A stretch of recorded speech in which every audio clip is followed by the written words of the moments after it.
to have already beaten South Africa here before, how useful an experience is that going into tomorrow's match? Well, look, yeah, we've played South Africa on my first tour, so they've come a long way since then, and hopefully we've come a long way too.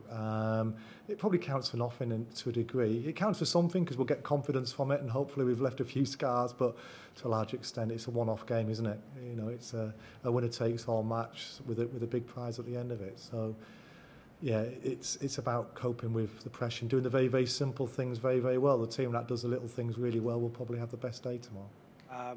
Mark, do you feel that the team has grown into this event? Have they got better as those 7 games in 22 days have gone on?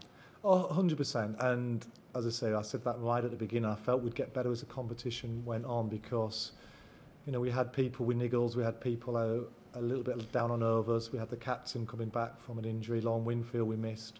So Sarah, we had a bit of doubt on that. So we always felt as the tournament would get going, we'd get people into form, and we've worked really hard on the 2 opening bowlers to get them back into rhythm, back into form. Obviously, Anya missed a lot of cricket in the last year.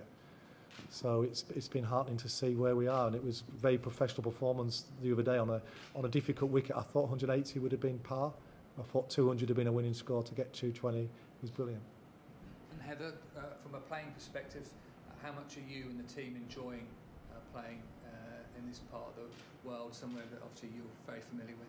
Yeah, we're loving it. I think I started training here when I was about 13 years old, so I know the place very well, and seen the ground develop as well. And the girls have loved playing here. The support's been brilliant.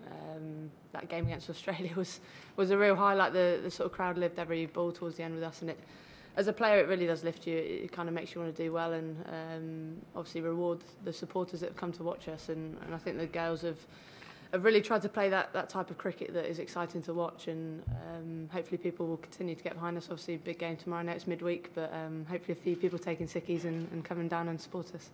And how much of a bonus or a benefit to you as players is it to see the level of excitement, not just here but around the country, for what you're doing?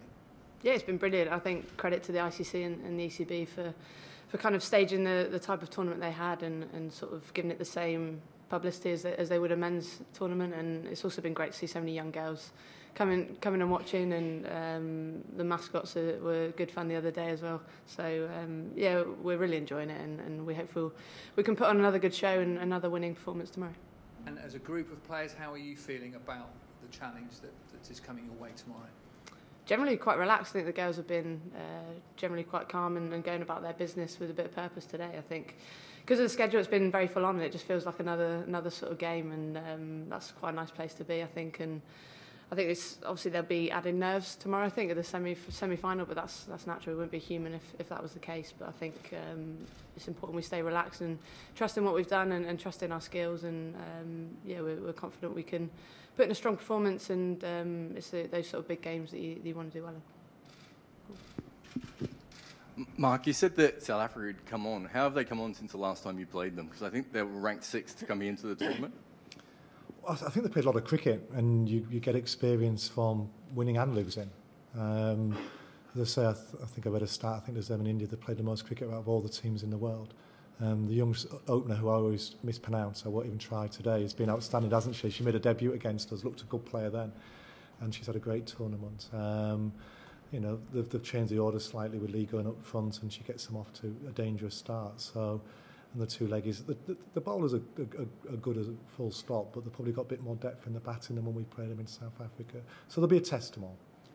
Heather, can I ask, you played in the World T20 semi-final last year, where England got into a great position to win that game and ended up falling away. And now as captain, do you see yourself with a sort of mentally stronger group of players that won't necessarily fold in that manner?